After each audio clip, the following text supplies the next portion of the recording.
Hey everyone, and welcome to my studio. I'm Anso, and today we're going to talk about my new custom design. This is episode 4, and I have news for you, so stay tuned for something really exciting.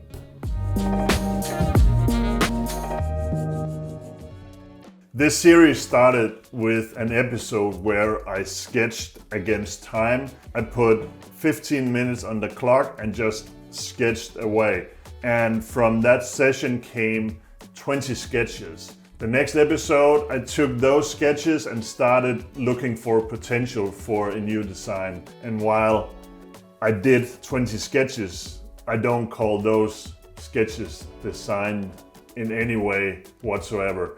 Those were made basically on muscle memory, but some of them had some potential. And by merging a few of those drawings into one, I started getting somewhere. When I design, I usually have a general idea where I want to go, and in this case I had the idea that I wanted to design a folder with a blade of approximately 3.5 inch. That's around 85 millimeters. That's a sweet spot for me, and this is no different. In last episode, we got really close to an outer perimeter for the design, and we left at a point where I needed to add details. So this is basically where we left off in the last episode, and since then I've been working quite a bit on the design. Adding details is not really something that is great on camera, because that's mainly just me chewing on a pencil and just sitting and staring out in empty air for a couple of hours and then scribbling a little bit on my drawing. But you can definitely see some of the sketches. So here what I usually do is I print out the raw design. Here I have everything working in regards to the blade open and the blade closed. But other than that, there's really no detail level whatsoever.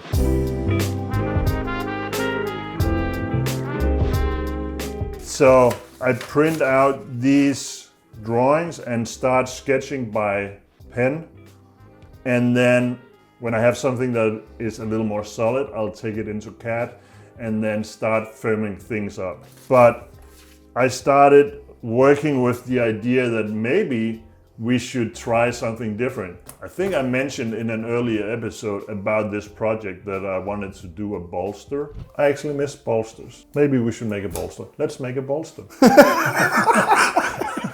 I was trying to figure out how could I do that in an interesting way and maybe try something I haven't done before. Custom knives for me is really a canvas for me to explore new techniques, of course new designs, but new materials, new tools, and this is no different. So I started sketching out with a pencil, just trying different things. I think I mentioned earlier as well that a nail nick for this, just like on the haddock, would be ideal, as well as having the spyderco hole. Just adding lines to the paper, trying to figure out the lanyard hole, and kind of working my way in the right direction. Everything is still up in the air here, but I reached a point where I decided that I wanted to draw direct reference to some of my older designs as well. When I do new designs by drawing some reference, you keep that Anso look even though you're changing complete direction. This also has some homage to some of my older style of designing. This has some resemblance to the style I was working in maybe 10-15 years ago, where I designed the Mojo, the Zero, and a few other models with the spyderco hole.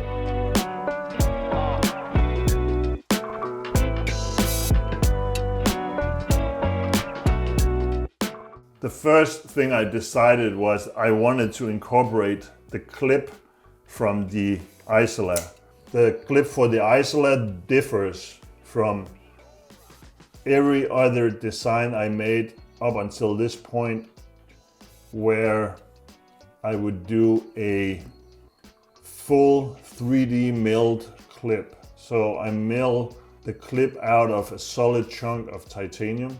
This creates almost like a sculpture on the side of your knife. I love doing clips like that. The only downfall to that is that it's a somewhat stiff clip. I don't mind that.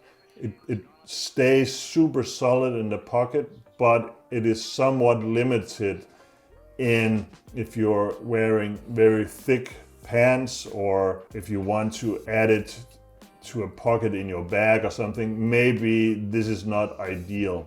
Whereas for the Isola, the clip is still milled from a solid chunk of titanium, so you have this 3D milled area here where it attaches to the knife, but the body of the clip is milled to a flat surface, and now you have a mixture between a milled clip and a bent clip. Bent clips have been the standard in the industry for as long as you can remember making tactical knives with a clip. But especially the way that a bent clip attaches to your knife is usually with 2 or 3 small screws. I much prefer having this big clip screw and a single screw. And I can do that by milling in a recess in the handle and a recess in the clip, so it doesn't rotate and is held in place with one solid screw. So here I just put in this clip in this area here, and I think it looks great. That position of the clip is as far back on the handle as possible, so it will sit deeper in your pocket. I like that. I also like that you still have a portion of the handle sticking up of the pocket. Some people favor a super deep carry clip, and that basically just means that the clip has turned a loop. So really the only thing that you can see outside of your pocket is the clip. In my opinion, it gives you a more difficult access to your knife because you don't have anything to grab hold on, but that's just a personal thing. So I make the carry as deep as possible, but still with a portion of the knife sticking up. The position of the clip really dictates everything else that goes on in that area here. And if you can see the difference from the first time I started doing these quite elaborate lanyard holes on my knife, the first project I did was the Monte Carlo. You can see here the lanyard hole is part of the backspacer, and you have kind of a cutout in the handle that allows access to the lanyard hole. I really enjoyed moving the lanyard hole from the scale that had been basically the norm for everything I designed up until this moment, and over to the backspacer. The next knife I designed was the Neo. Here I did kind of the same, just a little different shape and moved a little further back. Then the Orso, where I kept the lanyard hole in the spacer, but I went ahead and didn't make a cutout in the handle scale, but more you have the access from the back of the knife here. So when you look at the knife, the lanyard detail is more something that lays in a layer behind the scale. I really enjoyed that. I did the same exact thing, shaped a little different, on the Haddock 2.0 and the Casino. But now I wanted to do something completely different from all of this. And then again, drawing inspiration from my past work, I looked at the Aros. The Aros has really become a favorite of mine, and as I've talked about in the previous episodes, when I've been asked what's your favorite design, it's the one that I've most recently made, and the Aros is the one that I've most recently made. This is not a custom knife, but my shop built knife, but it's still so close to my heart that I don't really differ between the customs and the shop build. Here I moved the lanyard detail back into the handle, but it goes out through the back spaces, so you have a clip side where you have no holes going through. And this detail here was something that I really wanted to incorporate into this new design. Again, because it leans itself well to having a clip and a rather narrow handle, so adding a hole through this construction here just doesn't work.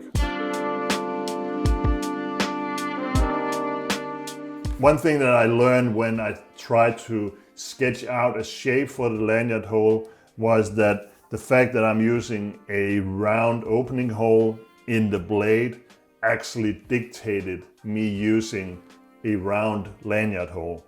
So I went and looked at the Anso ship's foot. Also, it has a round hole in the blade, and the round hole in the handle just really went nice together. And this detail here with the slightly raised 3D milled lanyard hole here just really excited me.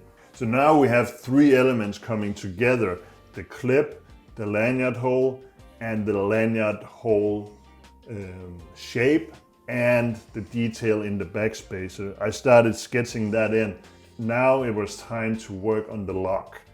And as I said before, should it be a liner lock? Should it be a frame lock? I wanted to incorporate a bolster, and I thought to myself, well, why don't I make a bolster lock for the first time? A bolster lock is really a mix between a liner lock and a frame lock. The front portion is really just a frame lock, and the back portion is a liner lock. I've never tried that before, but as soon as I start thinking about aspects that are in a knife that I haven't tried before, and mind you, I've been doing this for a long time, I get a little excited. So I decided to design this as a bolster lock. Next was, okay, how should that be shaped? I went with a fairly traditional look for the bolster, and here's the result on paper. I'm so excited about all of this here. It looks pretty nuts and crazy all in the same time. So if you imagine, this is the front portion, this is the bolster, but it's integral with the liner and the lock itself. Everything is milled out of one piece of titanium, and then you have a handle scale that is overlaid on the liner. Now we're really getting somewhere. I finished this drawing 9 days ago, and then knowing that we had to do this episode today, I just wanted to be able to show more than a drawing. So the first choice would be a 3D printed version of this, but I was, nah, that's not going to cut it. So I just pulled a full stop in the workshop and just had everyone focus on this project. Really? And what? Here you have it. This is the first mock-up prototype of the new model that I decided to call Sonic. So in less than a week, we were able to make the drawings, fine-tune all the dimensions, make the lock, make everything, even heat treat a blade, and fit the lock. So here you have it. This is the new Jens Anso custom knife, and it's named Sonic.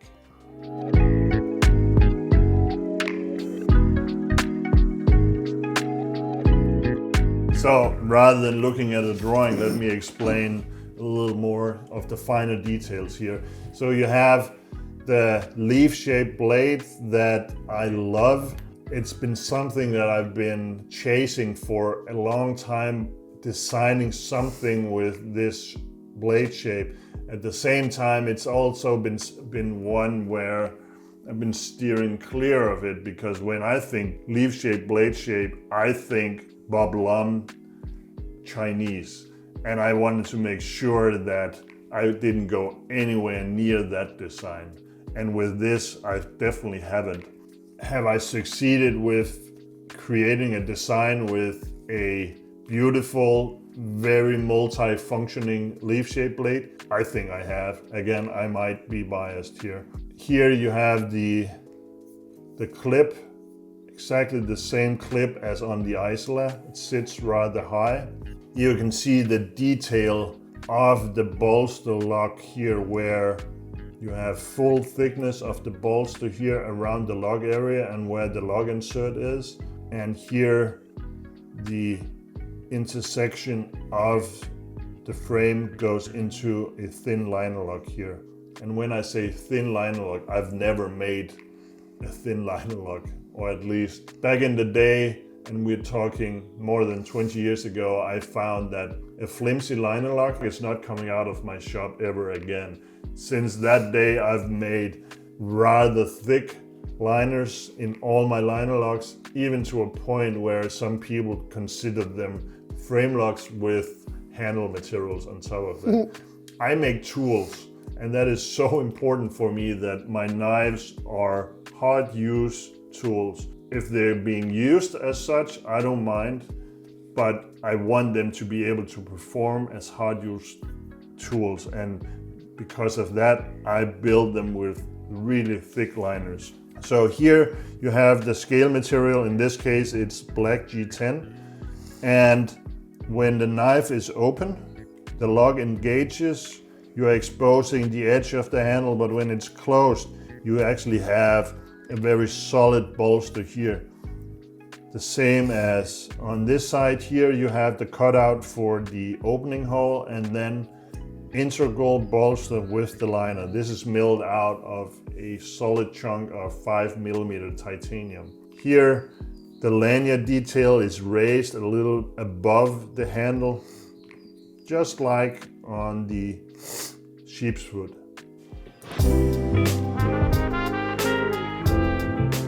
One of the things that I really like about the bolster lock construction is that it's actually really simple. And the way that I've constructed this, you're using the construction to add to the details. So here you have the lanyard hole. It's integral with the liner. Let me show you really quick here.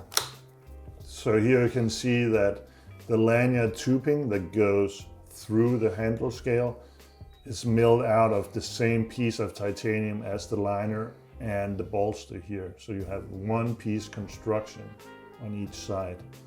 The same goes for the clip side. I'm gonna remove the clip.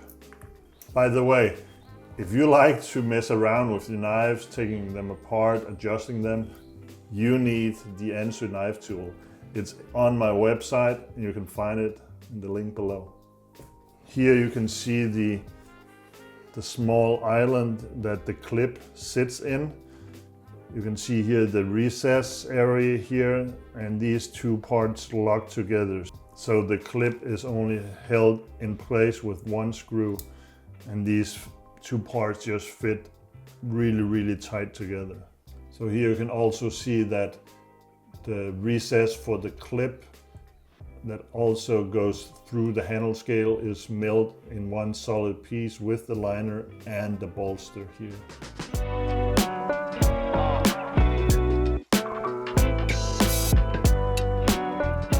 I have some thoughts about the finer details that will come in the next prototype, but as of now, this is a solid design. This will be available for orders eventually. I need to build a number of these to make sure that I know all the pitfalls. With every new project, I often find myself in some situation where I didn't necessarily foresee all the possible things that could go wrong in building these, and I want to make sure that I'm in front of all of that before taking orders. I also need to make these in a number of different material combinations in order for you to have just a general idea of what's possible. With the bolster lock and a handle that is somewhat thin, it puts some restrictions on which materials that I will be using. Mainly it should be a strong fiber material or a metal. So I'm definitely going to be making these in G10, micarta, Ridgelite, fat carbon, all those kind of materials. The lock side needs to be titanium or Damascus. That could be a pretty cool thing to make it as well. The handle side could actually also be made from other materials like zirconium, brass or bronze. Not sure if I'm going to go that route, but it's definitely possible. But one idea that has been simmering in my mind since I started this project is that I want to make knives using more natural materials and more exclusive materials. So I've had some ideas about making this with, for instance, a mammoth ivory handle. What? But mammoth ivory doesn't lend itself well to a thin cross section like this. But what if I made an inlay in the handle? What? So I have a handle scale in, for instance, black G10, but I make an inlay in the handle in mammoth ivory. I've been thinking quite a bit about that. So that's definitely something that you're going to see. Maybe, and that's something I've considered as well, maybe there will be more parts of the construction in titanium here that will go through the handle here. I've been considering just putting a small shield here. Shield is on a knife is something of the past, but what if you put it into a modern knife like this? I thought that could be pretty cool. All that is still to be decided, but this is definitely going to be available for orders in 2024. And if you wanted to stay tuned about that process, I suggest that you sign up for my newsletter. There's a link below. That's the place where you will learn first when I open up my order book, as well as all different kinds of details around how I run my business, when I do pop-up knife shows, all those kind of stuff. You really need to sign up for the newsletter.